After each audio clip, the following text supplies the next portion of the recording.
Gayatri classes से। आज हम बायोलॉजी की क्लास सेकंड स्टार्ट करेंगे। आपको इस चैनल की पीडीएफ डिस्क्रिप्शन में दी जाएगी, आप उसे डाउनलोड भी कर सकते हैं, जिस पर हम करेंट अफेयर और कॉन्स्टिट्यूशन की पीडीएफ डाल दी गई है, जो कि टेलीग्राम पर आपको उपलब्ध कर दी जाएगी। अतः आप उसे डाउनलोड करें और उसको आप हैंड रिटन नोट्स या पीडीएफ निकलवा सकते हैं।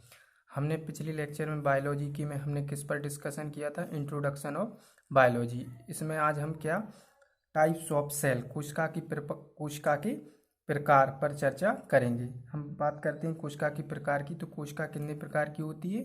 दो प्रकार की, एक होती है प्रोकैरियोटिक और एक होती है यूकैरियोटिक।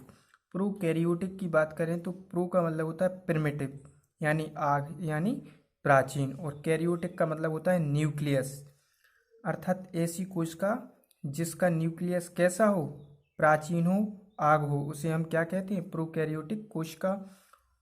तो इसमें हम समझें इस प्रकार की सेल का केंद्रक कैसा होता है, आग, प्राचीन या प्रिमिटिव तरीके का होता है। अब हम बात करते हैं यूकैरियोटिक कोशिका की।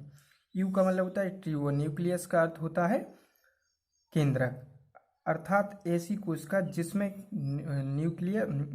न्यूक्लियर मेम्ब्रेन वास्तविक रूप से उपस्थित हो, उसे हम क्या कहते हैं? उसे हम यूकैरियोटिक कोशिका कहते हैं। अब हम बात करते हैं एक बार और प्रोकैरियोटिक कोशिका की। इस प्रकार के सेल का केंद्रक कैसा होता है? आग, प्राचीन तरीके का होता है।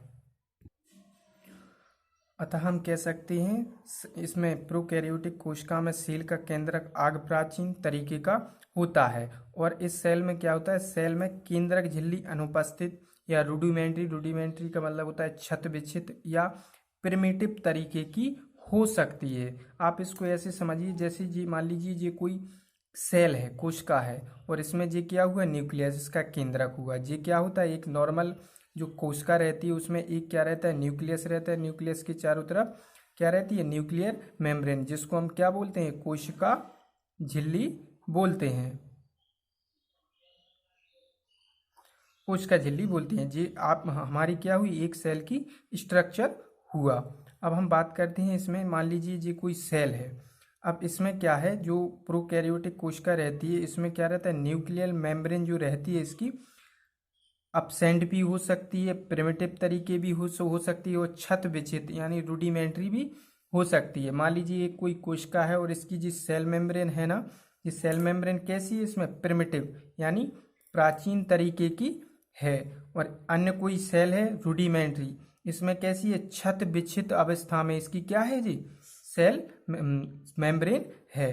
तो ये बात किसकी हुई? प्रोकैरियोटिक कोशिका की। अब हम बात करते हैं कुछ क्वेश्चन की। क्वेश्चन बनता है पृथ्वी का पहला प्रोकैरियोटिक कौन था? एक बैक्टीरिया, जीवाणु था। इसको हम क्या बोलते हैं? पृथ्वी का पहला ऑर्गेनिज्म भी, पृथ्वी का पहला जीव भी बोलते हैं। किसको? बैक्टीरिया को। अब हम बात करते हैं यूकैरियोटिक में मैंने बताया था आपका, इसमें केंद्रक झिल्ली क्या रहती है? पूर्ण विकसित रहती है। मान लीजिए जो कोई कोशिका है और इस कोशिका में क्या है? इसमें सेल न्यूक्लियर मेम्ब्रेन है जो पूर्ण रूप से कैसी है? विकसित है। तो इसको हम क्या कहते हैं? यूकैरियोटिक कोशिका की। इसके हम कुछ उदाहरण देख सकते हैं, जैसे algal cell, fungal cell, plant cell, animal cell. कौन कौन सी हुई? शैवाल की कोशिका, कवक की कोशिका, पादप कोशिका और जंतु कोशिका। अब आप सोच सकते हैं जैसे मैंने उसमें प्रोकैरियोटिक और यूकैरियोटिक दोनों में ही क्या लिया? शैवाल लिया। उसमें हमने क्या लिया? शैवाल लिया। जैसे हमने प्रोकैरियोटिक में क्या लिया? नीलहरित शैवाल, और यूकैरियोटिक में हम क्या लिया हमने? शैवाल अकेला लिया। तो बात करते हैं बैक्टीरिया में क्या रहता है? न्यूक्लियर मेम्ब्रेन पूर्णतः लगभग अपसेंट रहती है, और जो ब्लू ग्रीन एल्गी की कंडीशन है उसमें जो न्यूक्लियर मेम्ब्रेन रहती है वो क्या है? थोड़ी थोड़ी आने लगती है, और शैवाल में पूर्ण रूप से विकसित हो जाती है। तो हम कह सकते हैं जो ब्लू ग्रीन एल्गी, जिसको हम साइनोबैक्टीरिया भी बोलते हैं, ये क्या है? इन दोनों की बीच की कड़ी है। क्या है? साइनोबैक्टीरिया क्या है? बैक्टीरिया और शैवाल के बीच की कड़ी है। अब हम बात करते हैं पहले एग्जाम्पल।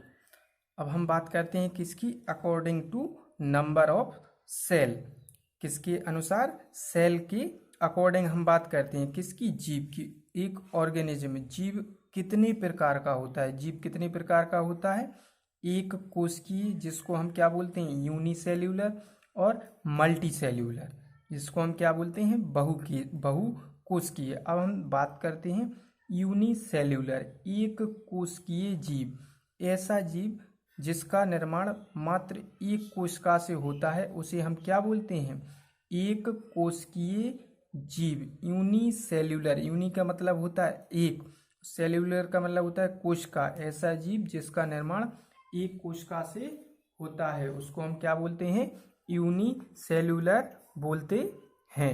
अब हम बात करते हैं मल्टी सेल्यूलर, बहुकोशिकीय की। ऐसा जीव जिसका निर्माण बहुत सारी कोशिकाओं से होता है उसे हम क्या बोलते हैं, बहुकोशिकीय जीव।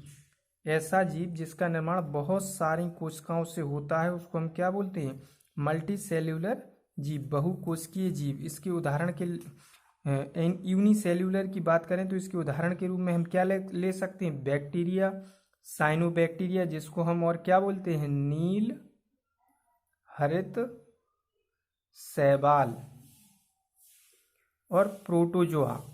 आपकी जी एग्जाम्पल किसके हुई, यूनिसेल्यूलर के। और मल्टी सेल्यूलर की बात करें तो इसके एग्जाम्पल हुए कौन, शैवाल जिसको हम क्या बोलते हैं, एल्गल,